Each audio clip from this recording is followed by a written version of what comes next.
Now, after I'm done filming here today, do you know what I'm going to do? I am going to nudge myself to choose alternative transportation in the form of utility cycling in best cycle chic manner, of course, and adhere to A to Bism along PBLs through human scale, mixed use developed, TOD'd, permeable neighborhoods, trying to find a sticky place that focuses on people-centric urbanism. All in the hopes that we can develop sustainable, complete streets in our 8 to 80 smart cities for all.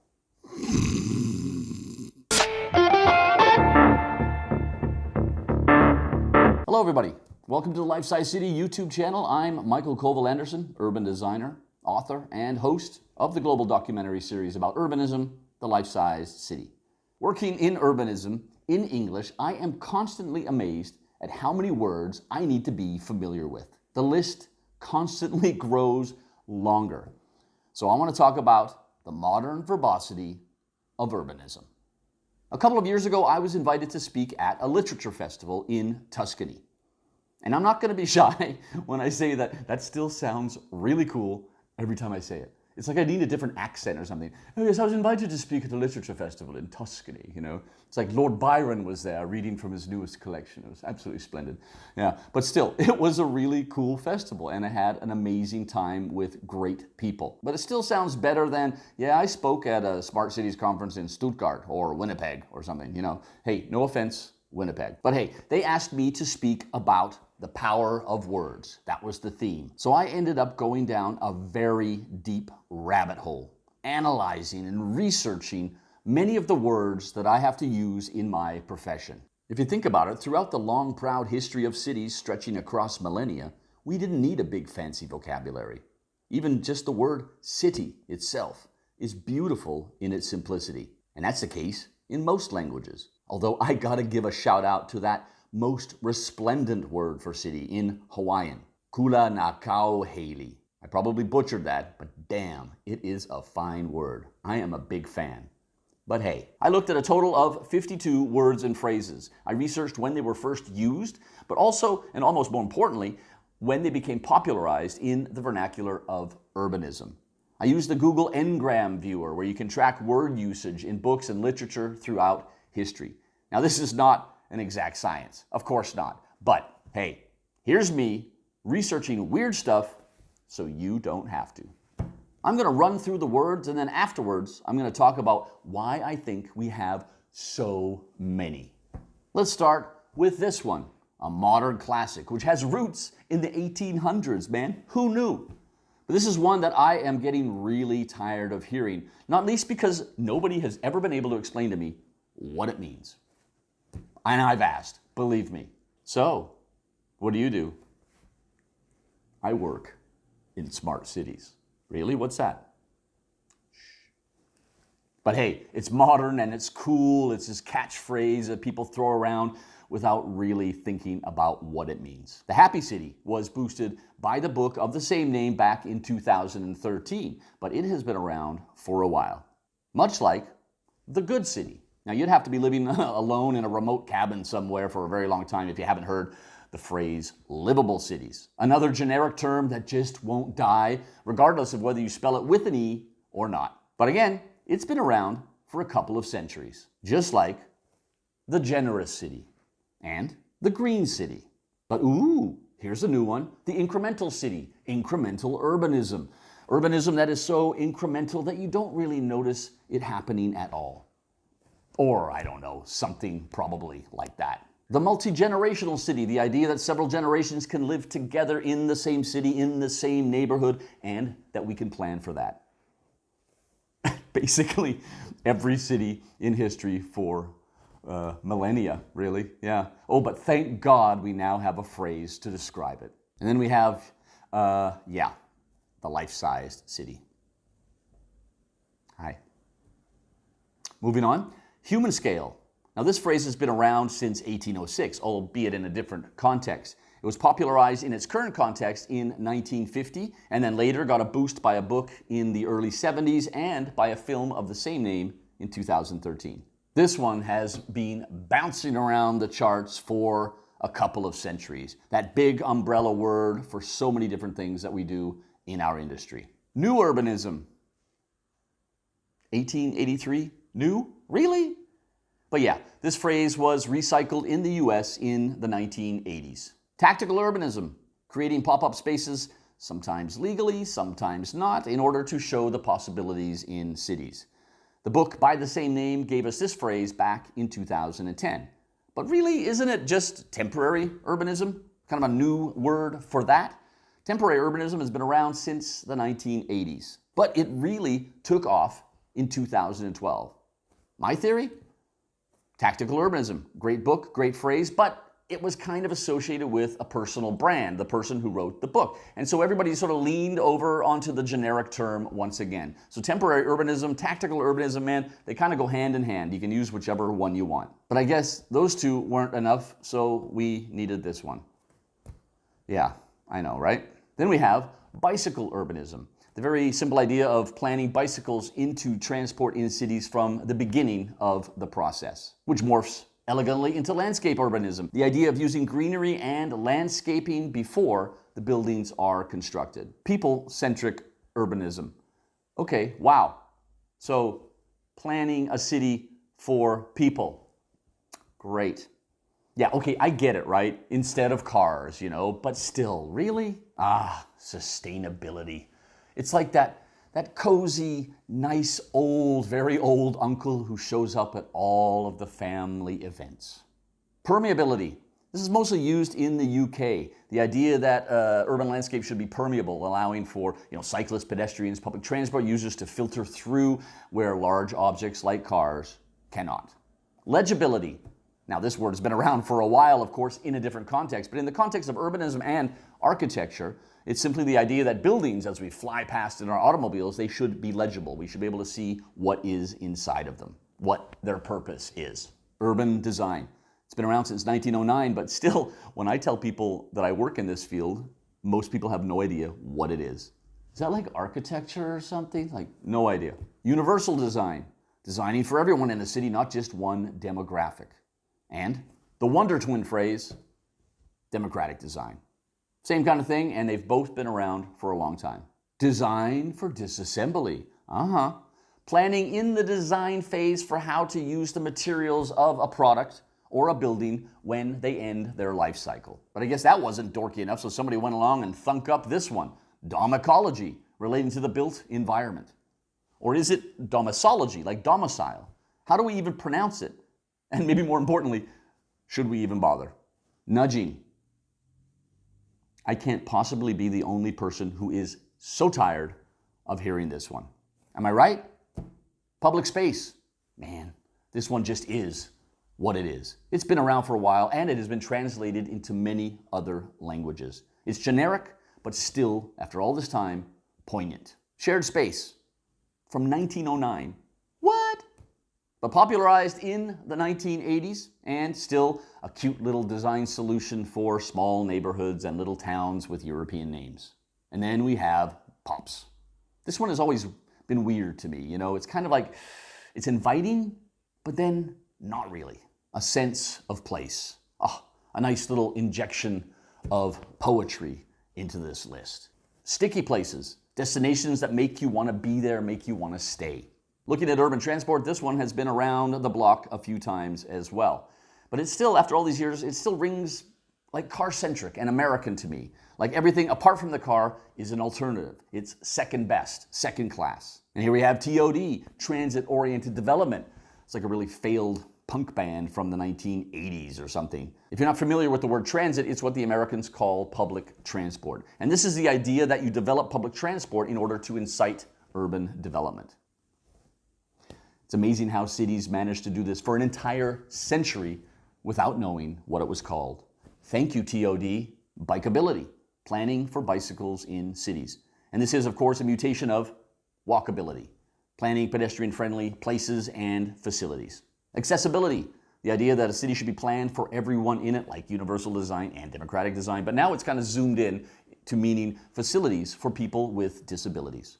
Cycle chic, a movement that shows how regular people could just ride bikes around their city in their normal clothes without having to gear up, dude, for transport. Vaguely related to utility cycling, a very American phrase from the 1970s to just sort of try to describe normal people on bikes. to differentiate them from the sporty and recreational cyclists. And then we also have citizen cyclists, which serves the same function. And lest we forget, bicycle user, man, from way back in the day. Again, even back then, trying to differentiate between regular people on bikes and the people who like to ride fast, the testosterone cyclists. Cycle track, 1880, a separated facility for cycling, which is exactly the same thing as a PBL, a protected bike lane, which some people are trying to brand as the go-to phrase in the United States. Copenhagenize, a phrase to describe how other cities can be inspired by Copenhagen to plan for bicycle traffic. Originally a military term from 1820, but recoined back in 2007. Viking biking, a more recent phrase to show how people can actually ride their bikes in winter cities. Placemaking, 1898. What? Now it is a darling phrase used by mostly North American urbanists. A to Bism, an idea that planning should respect the fact that people always want to find the fastest route, the fastest A to B journey. Mixed-use development, the idea that a street or a neighborhood can have commercial and residential, maybe a little bit of light industrial. Wow, what a concept. Every city ever, once again. But yeah, this is something that they struggle with in the United States because somebody thought zoning was a good idea back in the day. Eyes on the street, another nice poetic one. The idea that a street with lots of people on it, lots of eyes on it, is safer and more enjoyable. And now we get to the different organizations who are all fighting for linguistic dominance of their ideas, even though they kind of all want the same thing.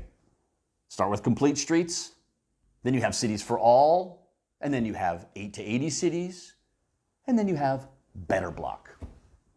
Somebody should get these people together in one room and pick one damn name. And then you have wild and crazy technical phrases like these ones.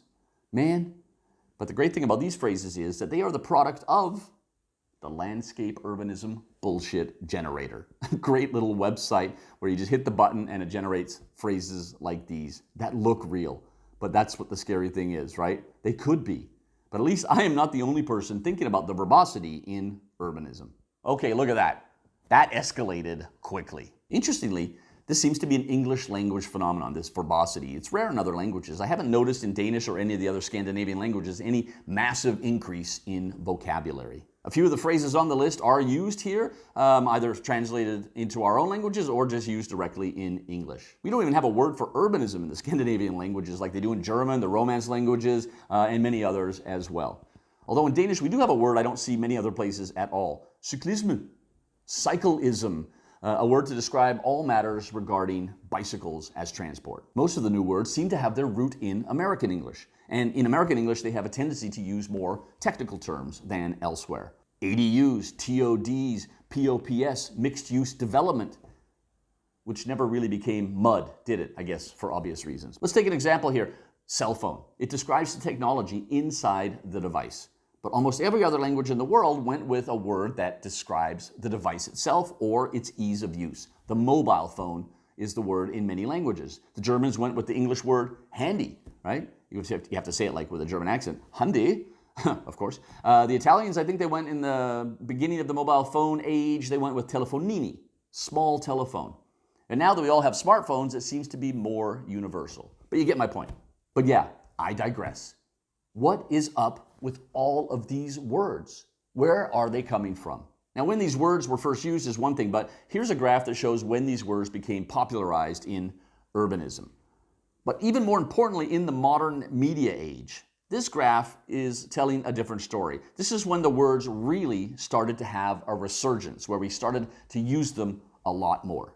Look at that. The vast majority are after the year 2000.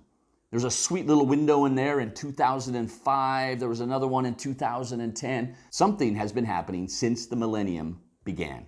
In the interest of full disclosure, I should probably reveal to you now that I am personally responsible for a number of the words and phrases on that list. I sit before you guilty as charged of further polluting the verbosity pool. Oops. But what has happened? I've been talking for years about how we are thinking differently about our cities and towns, now more than we have in the past 100 years. This is the age of urbanism. Wait, there's another one, the age of urbanism.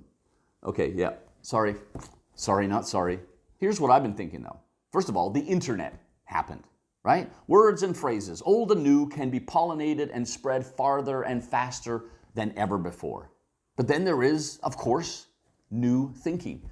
People trying to react to our rejuvenated view of urban life, reacting to urban developments. And then I think our over-fascination and over-reliance on tech also has something to do with it.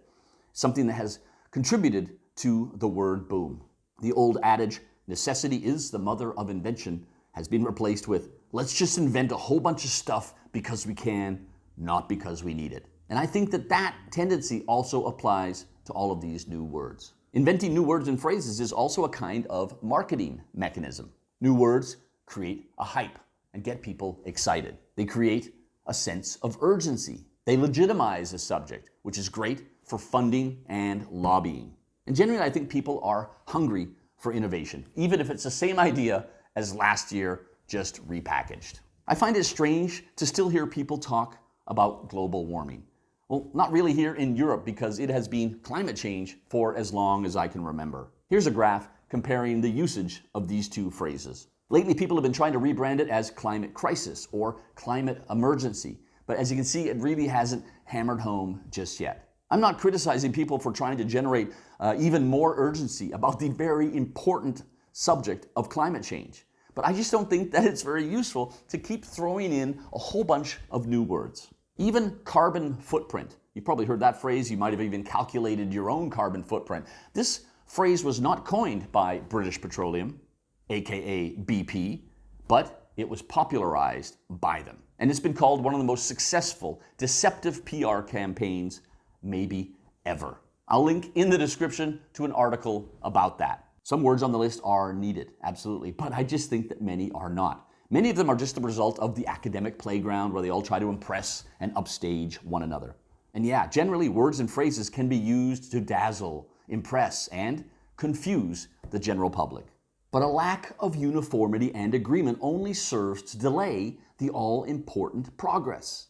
It creates competition either for ideas or status instead of letting us agree on one common, important, attainable goal. I've spent most of my career in urbanism trying to simplify the work that needs to be done. I think that we should take a long, hard look at this verbosity, at this overcomplication of something as simple and beautiful as making cities better, as improving urban lives.